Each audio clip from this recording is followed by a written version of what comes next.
Well, they've got a 25-point lead, and you wouldn't have dreamt that at quarter time because they were gone beyond recall, and kicking 13 goals to 3 was an amazing effort. And even though that quarter was one-sided in favour of Carlton, it was a great brand of football played by the Blues. That's Carlton at their best. We saw Carlton stopped when you play man-to-man. That's the Swans right. aren't doing that, are they? Well, their defence just fell apart, Bob, and there's one consolation. The 13 goals kicked at that end of the ground could be the scoring end. But you never know. They kick. You've got to be kidding. I think the biggest difference, Lou, was the fact that in that term, Carlton had 109 possessions of the ball to the Swans 49. Now, they've had 11 more possessions than double, you know, so it's 60.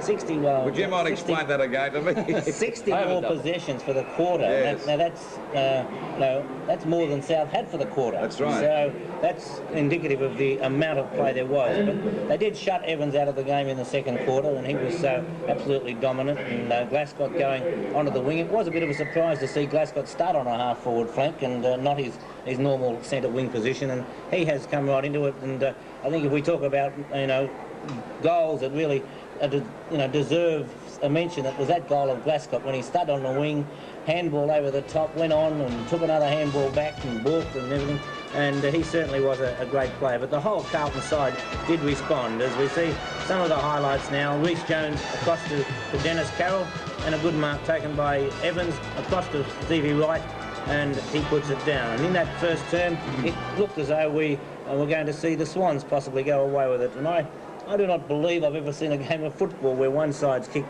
7 goals to 1 in the first quarter, only to find them go the other way on a day where there's no wind. That is. Yes. 25 points behind after leading by 37. But Bob, I thought the match-winning move from Carlton's point of view was the switching of McConville to the forward line. He became a real, a match winner down there, kicking 5 goals. Yes, and most of it was great play by McConville, but it was good teamwork as well, because that one goal out of the goal square, kicked by McConville when Ditchburn could easily have put the ball through for a goal himself, was unselfish play, but there was no pressure put on at all in many cases. The number of mistakes made by the Swan defenders, Max Cruz, Tony Danaher, both made shocking mistakes during that quarter when they should have had the ball clear and got it out of the danger area. But once again we see Carlton in full flight as Peter McConville puts through one of his 5 goals after a great piece of handball from Ashman. And Ashman, Sheldon, Glascott, they were 3 small players that were in the thick of everything, but you can't take anything away from the Carlton defence. I know week after week when Carlton win and do well, we talk about the defence of Carlton, but after being really taken apart in the first quarter,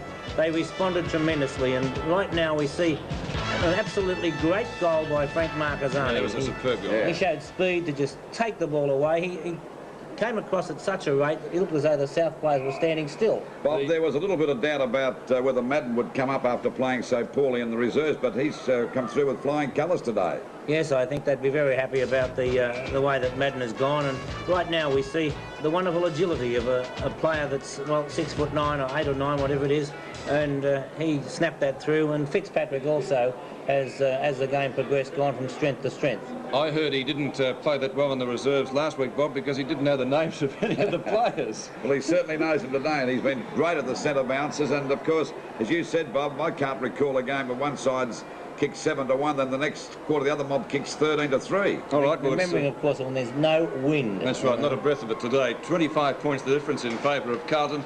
91 to 66 from the Sydney Cricket Ground. You're watching a special edition of Seven's Big League. We'll be back in just a